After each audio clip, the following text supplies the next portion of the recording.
Bonjour à tous, j'espère que vous vous portez bien. Alors aujourd'hui, je reprends cette série de projets de fin d'études, donc suite à vos demandes.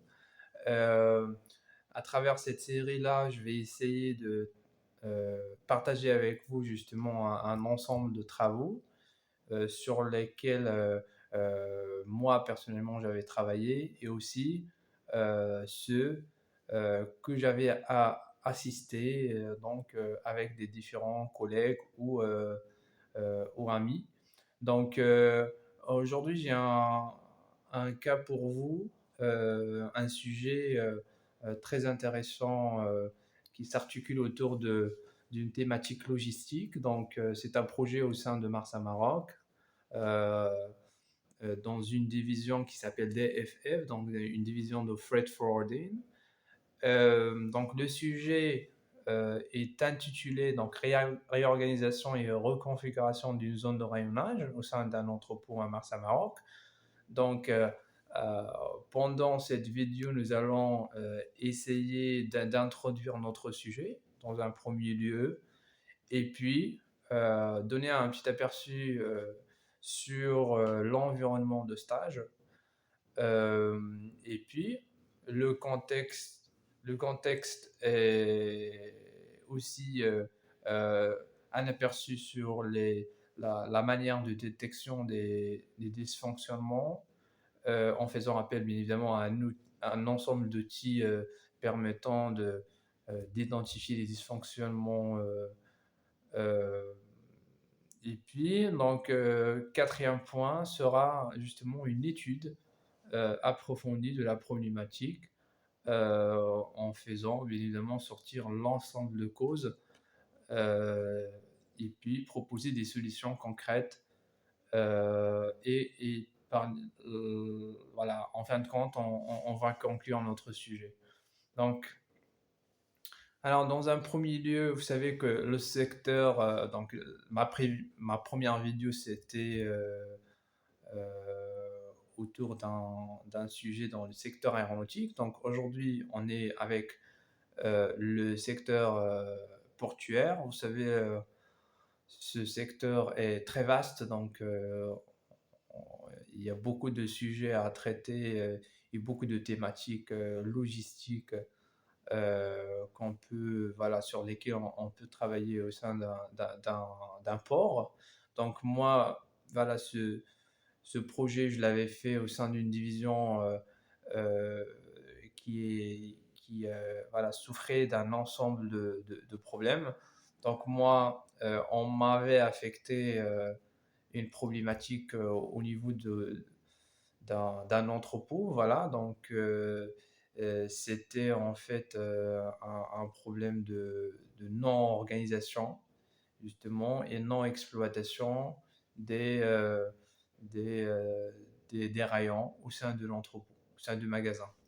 Donc voilà, donc l'objectif à travers ce projet, c'est de euh, pas, pas justement euh, rencontrer la société. Mars Maroc, je pense que la plupart d'entre vous savent cette société. Donc c'est le géant exploiteur des ports au Maroc, Mars Maroc. Donc on va passer très rapidement sur la présentation. Donc vous savez, historiquement, donc, le port de Casablanca au sein, euh, voilà, c'est au port de Casablanca dans lequel se trouve cet entrepôt dont je vais passer mon stage. Donc, j'avais fait une petite présentation sur voilà, sur la société en général, donc son historique, ses activités et tout. On va passer très rapidement sur cette partie parce que c'est moins intéressant. Je vous laisse, bien évidemment, par la suite, je vais partager cette présentation et le rapport aussi si vous voulez lire à tête reposée le détail. Voilà, donc je passe très rapidement. Voilà, ici, on a l'organigramme de la division, donc l'ensemble de ports qui sont répartis au niveau de notre pays. Voilà, ici, en fait, la division, qu'est-ce qu'elle fait? Donc, fait le pesage, l'empoutage, le dépotage aussi, le chargement et le déchargement des engins et des camions. Et puis aussi la manipulation des conteneurs et tout ce qui est manutention et aussi sans oublier le stockage. Voilà, donc c'est une division qui fait généralement ça et s'appelle le magasin 14. Et voilà un schéma qui donne un petit aperçu sur le positionnement et les différentes zones euh, de cette, de cette division et notamment la zone de rayonnage dans, euh, voilà, au sein de lequel se trouve notre problème. Voilà. Alors, ça c'est juste une photo de la division. Alors là, voilà, en fait, ce qui a déclenché notre travail, c'est que cette division a connu une chute remarquable de chiffre d'affaires, c'est-à-dire on a moins d'opérations qui se font et qui se traitent au sein de cette division. Et donc, une question normale et fondamentale, quelles sont les raisons de cette chute? Donc, c'est exactement la chose qui nous a poussé à creuser là-dessus et trouver les raisons qui ont causé cette chute-là. Donc, on a commencé, comme vous savez, pour identifier, essayer de révéler le maximum d'idées possibles. Donc un brainstorming, bien évidemment, avec le chef magasinier de magasin et les magasiniers aussi, parce qu'ils sont dedans et ils savent très bien ce qui se passe. Donc on a pu tous ensemble identifier un ensemble de causes qui sont, voilà, des idées qui sont potentiellement causes. Donc pour remettre le problème en question, donc on a remis en question bien évidemment la problématique à travers la méthode QQOCP que vous savez tous. Et puis on a essayé de catégoriser à travers Ishikawa, ce qu'on appelle les 5M, l'ensemble de causes qui ont été identifiées. Et par la suite, donc, on a essayé de les catégoriser, comme vous savez, dans un diagramme d'Ishikawa. Donc, je passe très rapidement sur cette partie parce que vous la savez très bien. Donc, Pareto aussi pour pouvoir euh, voilà, classer et évaluer l'ensemble de causes et en faire sortir la cause ou les causes les plus critiques. Donc, en se basant sur un système de notation qui a été établi par voilà, l'intervention et la participation du de la division, chef magasinier et aussi les magasiniers ont pu noter l'ensemble de causes pour en faire sortir euh, celles les plus importantes et qui sont potentiellement cause de ce problème, voilà, qui sont liées à cette problématique de chute de chiffre d'affaires de la division. Donc, je passe très rapidement sur ce calcul. Donc, Pareto aussi, on l'a tracé. Et en fin de compte, on a eu le problème, ou plutôt la raison et la cause qui a eu le maximum de points, qui est le rayonnage non adéquat. Et justement, comme vous voyez dans la photo, excusez-moi, j'ai passé très rapidement sur cette partie-là d'analyse, de présentation de la société et tout, parce que c'est moins intéressant et c'est classique en fait. Ça se fait dans l'ensemble de projets. Moi, maintenant, je vais consacrer plus de temps à cette partie-là, dorénavant, pour que vous puissiez voilà, comprendre le problème qu'on avait pu identifier et puis quelles sont les actions qu'on a lancées pour améliorer voilà, l'activité de cette division. Donc, le problème qu'on a pu identifier en fin de compte après la passation de de cette problématique par l'ensemble d'outils de résolution de problèmes, donc rayonnage non adéquat. Et justement, parce que moi j'y étais, et donc quand vous rentrez au magasin, la première des choses que vous remarquez, c'est que les niveaux supérieurs des rayons, ils ne sont pas exploités. Donc, pourquoi ils ne sont pas exploités? C'est ça, c'est exactement ce que nous allons découvrir. Et aussi, ce qu'on remarque également, c'est que les, euh, les marchandises, ils sont vraiment exposées au risque, ils sont mises partout sans aucune organisation, et ce qui vraiment favorise l'endommagement de la marchandise. Voilà, notre problème, c'est le rayonnage non adéquat. Donc, notre problème, il est très clair. Euh, le rayonnage non adéquat, ça veut dire tout simplement que les niveaux supérieurs des rayons, ils ne sont pas exploités. Donc, pourquoi ils ne sont pas exploités? On avait pu découvrir que justement le chariot élévateur qui entre dans l'allée de service, vous savez, l'allée de service, c'est entre rayon et rayon. Au sein d'une zone de rayonnage, on trouve des rayons. Et donc, entre chaque deux rayons, il faut que le chariot élévateur entre pour qu'il puisse faire sa rotation et poser, superposer justement les marchandises ou les palettes dans les niveaux supérieurs. Donc, la distance qu'on avait sur cette tallée de service entre rayon et rayon ne suffit pas pour que le chariot élévateur puisse faire sa rotation voilà, et mettre les palettes dans les niveaux supérieurs des rayons. Voilà, ça c'est en globalité le problème. Et d'une manière technique, en se basant sur les fiches techniques de chariot élévateur, on a fait appel à la formule AST, AST allée de service. Euh, c'est une formule qui nous permet de calculer, voilà, la distance que le chariot élévateur a besoin pour qu'il puisse faire sa rotation entre deux rayons dans l'allée de service. Donc en fin de compte, qu'est-ce qu'on a eu?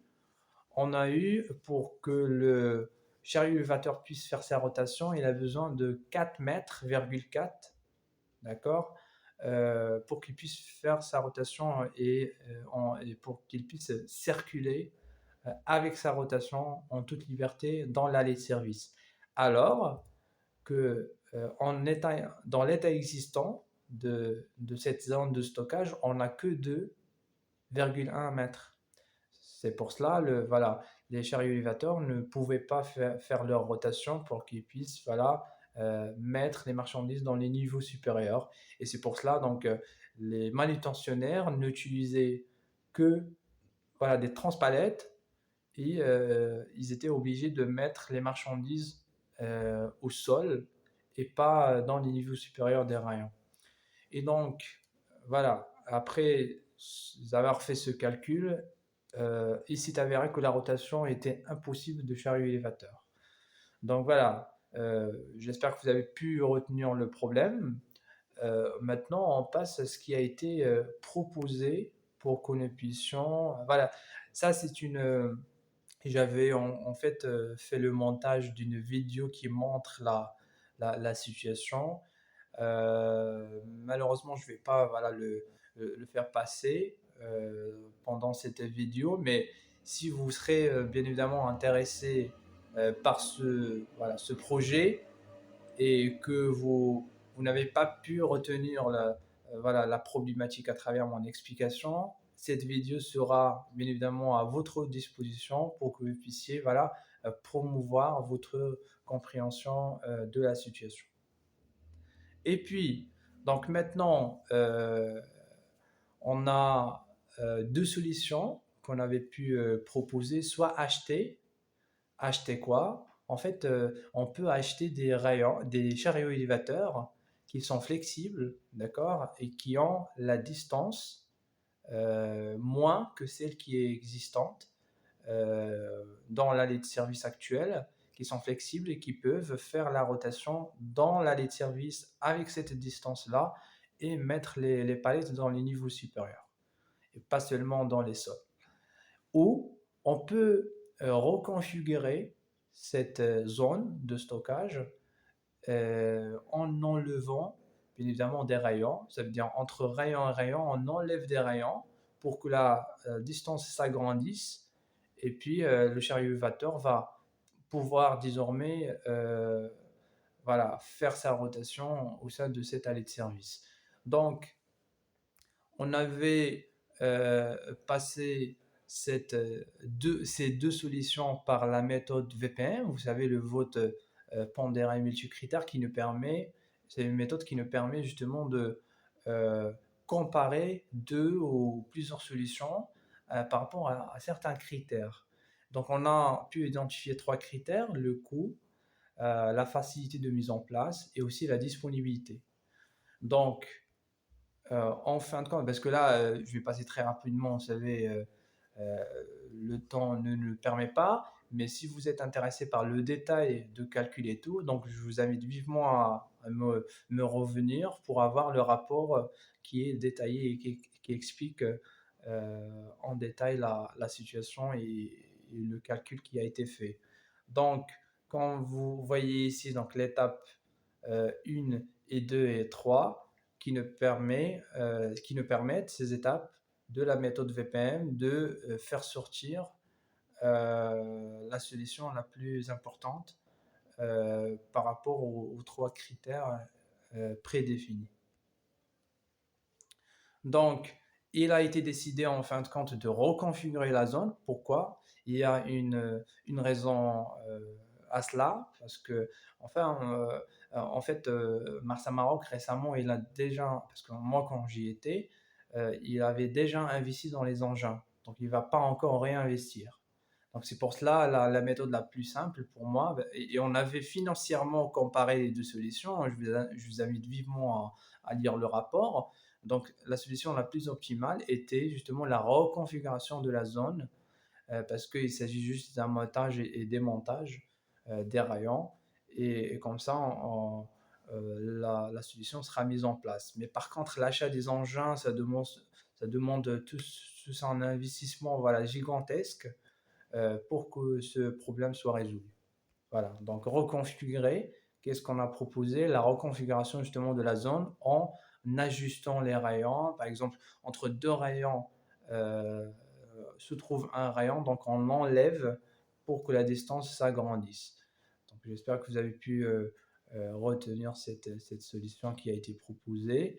Donc voilà, avec le nombre de rayons qui se trouvent au sein de magasins, on a pu, voilà, la solution qu'on propose, c'est de retirer ces rayons et ça va permettre la rotation en chariot élévateur, l'exploitation désormais des niveaux supérieurs des racks, l'augmentation de la capacité des rayons, et ça, on va le prouver par la suite, et éviter aussi le stockage aléatoire qui endommage les marchandises. Voilà, donc ici, ça c'est le résultat de notre mise en place de la solution. Et ça, c'était super et c'était apprécié par les, voilà, les gens qui travaillaient là-bas, comment on a pu leur montrer que avec cette petite solution, on peut vraiment améliorer la situation en augmentant la capacité de stockage de magasins, et voilà, comme ça, on aura plus d'activité au sein de l'entrepôt, et euh, on n'aura plus des endommagements pardon, des marchandises. Donc ici, avec la capacité maximale théorique des rayons, ça, c'est une information qu'on a pu avoir à travers les chefs, voilà, le chef magasinier et le chef de la division. C'était, on pouvait stocker d'une manière théorique 1752 colis. D'accord? Et donc la capacité accessible qui était actuelle, c'était que 866 colis. Euh, Tout en rappelant qu'on n'exploite pas les niveaux supérieurs des rayons. Et donc, les rayons qu'on a pu éliminer, voilà, ça c'est juste les numéros des rayons, mais leur capacité qui nous intéresse. Donc, euh, on avait pu, voilà, enlever deux rayons pour chaque allée de service, et la capacité, comme vous voyez, de chaque allée de service de chaque deux rayons était, par exemple, la première, le premier enlèvement qui a été fait donc sans 38 et par la suite les autres, et ce qui fait en globalité 384. Donc coulis, ça c'est leur capacité. Donc une fois on enlève ces rayons-là, le chariot élévateur il va commencer à faire sa rotation au sein des allées de service et mettre désormais les marchandises dans les niveaux supérieurs des racks. Ça veut dire que la capacité de stockage au sein de magasins il va augmenter parce qu'au début on n'exploitait pas les niveaux supérieurs, on n'exploitait que les sols euh, en stockant les marchandises bien évidemment à travers les transpalettes seulement. Donc aujourd'hui on va commencer à stocker avec le chariot élévateur parce qu'il va désormais faire sa rotation et voilà la capacité sera augmentée de 63,30%, ce qui fait en globalité 1368 colis au lieu de 866 avec la situation actuelle. Voilà, vous remarquez l'ampleur et voilà la, l'amélioration remarquable que pourrait voilà, apporter cette solution mise en place, euh, qui était simple qu'acheter des nouveaux engins flexibles qui peuvent faire le travail. Donc voilà, je vais passer très rapidement sur cette partie-là parce que c'est la deuxième partie, parce que vous savez, comme vous voyez dans mon plan ou plutôt dans le thème, donc c'était reconfigurer et aussi réorganiser. Donc reconfigurer, ça veut dire euh, la solution qui a été proposée et qu'on vient de voir, mais aussi la deuxième partie, c'est la réorganisation de la zone. Et donc pour éviter voilà, l'endommagement des marchandises parce que c'était vraiment stocké ou mis d'une manière banalisée.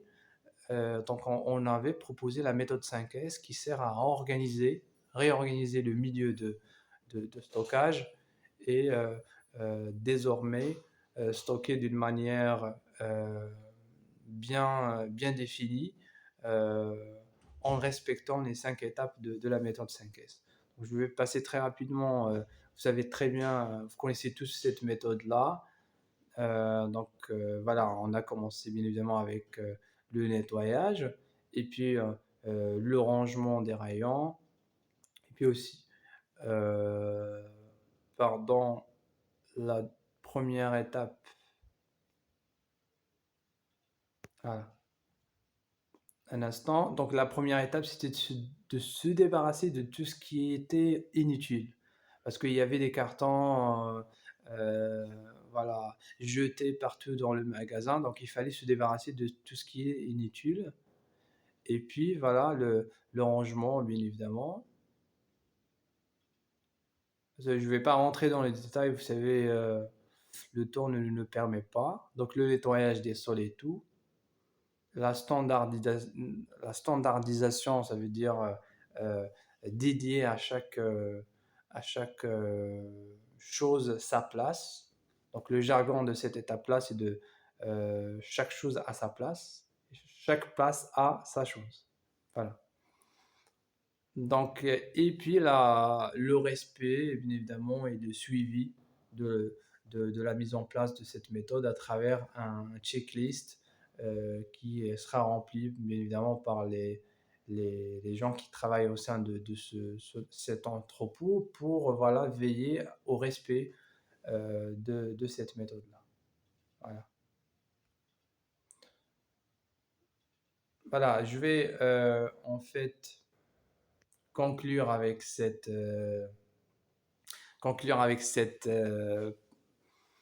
citation de Steve Jobs, donc, qui avait dit les meilleures choses qui arrivent dans le monde de l'entreprise ne sont pas le résultat du travail d'un seul homme, bien évidemment. Donc, c'est le travail de toute une équipe.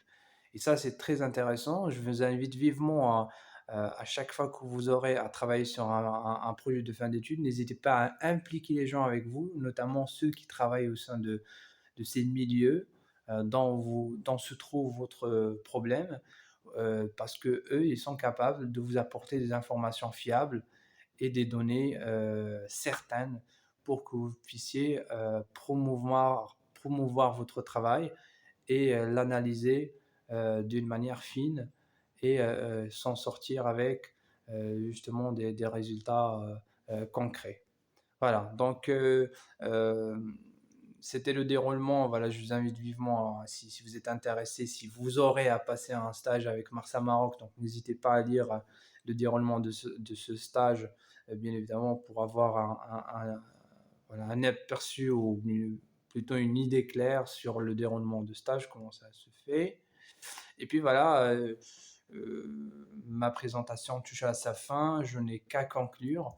Donc n'hésitez pas à me mettre des commentaires si vous voulez que je continue sur cette lancée-là en partageant avec vous les travaux sur lesquels j'avais travaillé moi personnellement ou ceux que j'avais travaillé avec d'autres personnes. Voilà, comme ça, le partage sera utile pour ceux qui sont voilà, qui sont en période de stage et qui souhaitent s'inspirer justement des travaux qui sont réalisés par d'autres. Voilà. Donc, merci infiniment pour votre voilà, visionnage. Et n'hésitez pas à me dire vos commentaires, qu'est-ce que je devrais voilà, rajouter dans ce concept-là et qu'est-ce que je devrais éviter, bien évidemment. Donc, toutes vos questions et toutes vos remarques sont les bienvenues. Voilà, au revoir les amis.